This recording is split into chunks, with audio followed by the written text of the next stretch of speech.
Alright, if you see another issue right here, so you got a couple of little dings inside this little channel. So when you're pulling the magazine,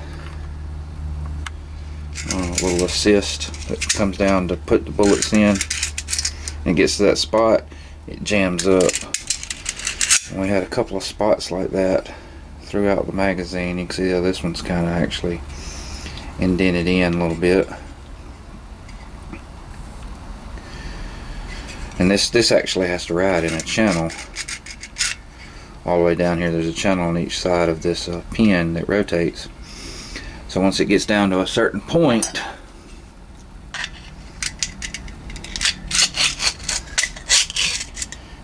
it wants to bind right in there.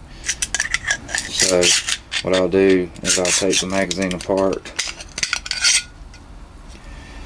take a file, and straighten all this up to where it transitions smoothly.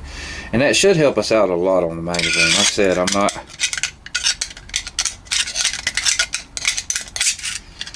not going to spend $100 to $170 on a magazine if I can find one. I'm going to try and repair this one, but with the work we've done on it so far, seems like like I said before, it was pinning the bullets down like so they wasn't able to come up above that safety lever. But now with the proper height, they should be able to go up above that safety, and we're able to actually get multiple rounds in without them jamming up. You see it's still a little bit tight right in there. Might have to take that little part out a little bit, but as long as you pull down and push the back of those cases.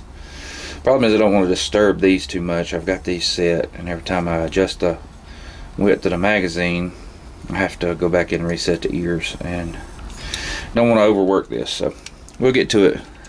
Like I said, it'll feed now. We just got to get the gun to make it feed.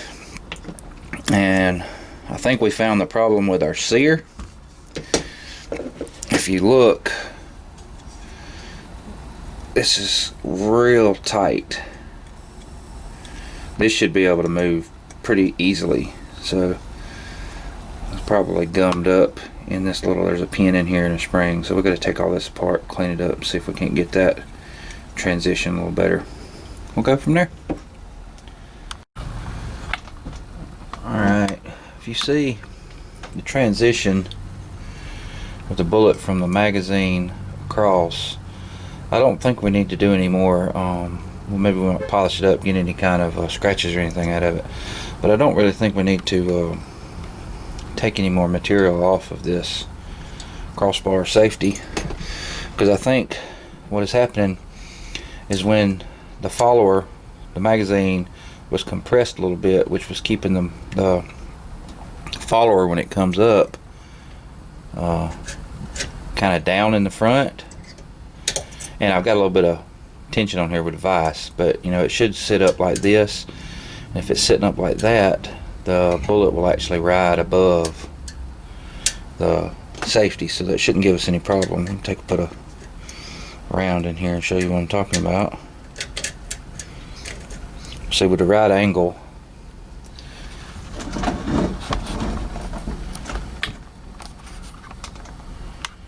it should never be, if I get this thing to focus, it should never be an issue, because this should just rise right up above it. Right? Then when the round strips out, it'll go right into the chamber, and the next one will be able to feed up. But with the front of that magazine being compressed in, it was keeping my follower from being able to tilt back like so.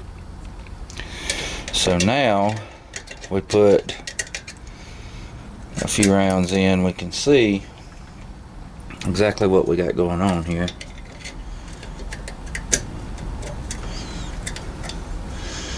You see how it's not allowing the bullet to raise up. Before it was actually keeping them pinned down like so, and then when the slide would come forward,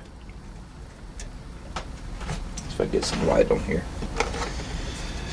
When these were pinned down and the slide was going forward, it was pulling it right up into that ledge. But with this expanding the front of the magazine out to where it will sit up at the nominal height, it'll go right above it, feed in, and the next one will feed up.